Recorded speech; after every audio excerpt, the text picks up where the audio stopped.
Upaya peruntuhan gedung terbengkalai di kawasan Bintaro Sektor 7, Tangerang Selatan masih terus berlangsung sejak tadi malam.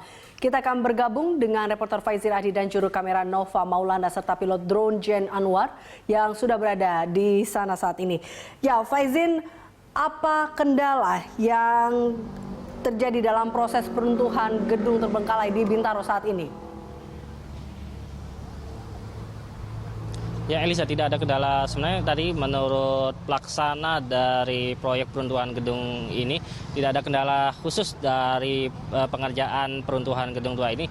Hanya ada penyesuaian penyesuaian kecepatan di mana tadi malam karena terkendala oleh penglihatan, operator terkendala oleh penglihatan dan demi memperhatikan aspek keamanan, maka kecepatan pengerjaan tadi malam dikurangi sehingga saat ini pengerjaan perobohan gedung terbengkalai tersebut kembali dilanjutkan. Dapat terlihat di belakang saya ini alat berat terus memasang beban di puncak tertinggi dari gedung tersebut. Dan perobohan gedung ini memakai metode pembebanan maksimum atau metode overload, di mana selama seminggu sebelumnya rangka gedung telah diberi zat kimia khusus untuk mengurangi ketahanan atau kekuatan atau daya tahan dari gedung tersebut sehingga menjadi lebih rapuh. Dan kemudian setelah ketahanannya rapuh, maka pada mulai malam tadi hingga saat ini secara bertahap puncak gedung diberi beban melebihi batas maksimumnya, yakni sebesar 110 ton.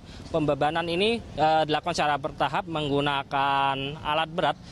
Dengan demikian diharapkan dengan pemberian beban tersebut maka akan ada efek domino, di mana secara bertahap puncak gedung ini akan roboh secara pelan-pelan sehingga lebih aman bagi gedung-gedung di sekitarnya, mengingat gedung terbengkalai ini berada di kawasan pusat bisnis sehingga jika menggunakan metode lain akan ada resiko-resiko seperti yang terjadi sebelumnya, di mana sempat dilakukan menggunakan metode manual.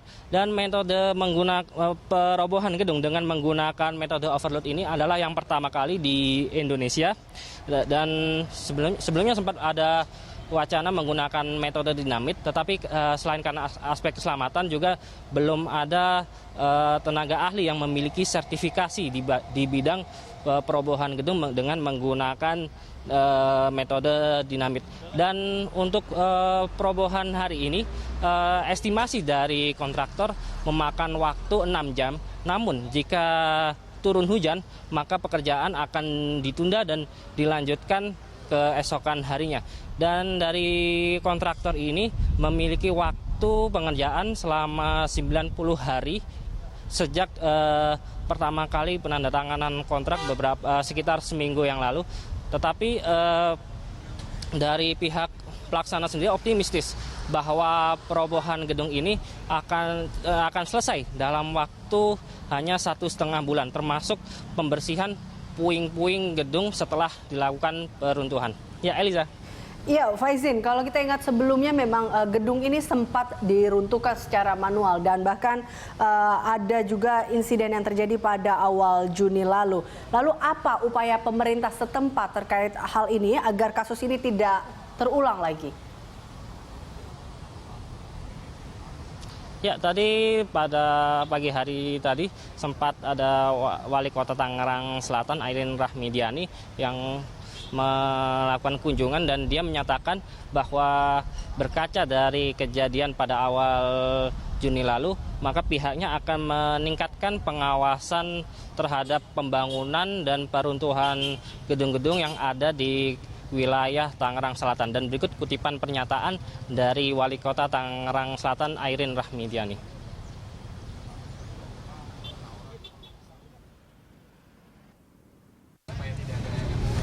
Yang pasti kita menghimbau dan meminta kepada siapapun yang mau berinvestasi di Tangsel, baik proses pembangunan maupun pada saat pelaksanaan maupun mau perubuhan ya harus ada izinnya.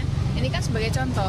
Tadinya mungkin kan pemilik bangunan pengen cepat selesai sehingga tidak ada izin, tapi ujungnya malah jadi merugikan sebetulnya kan jadi berapa kali lipat biaya yang dikeluarkan, sehingga mudah-mudahan menjadi pembelajaran bagi semuanya. Dan tentu juga bagi kami akan terus melakukan pengawasan dan mohon bantuan kepada masyarakat bila menemukan hal-hal di lapangan.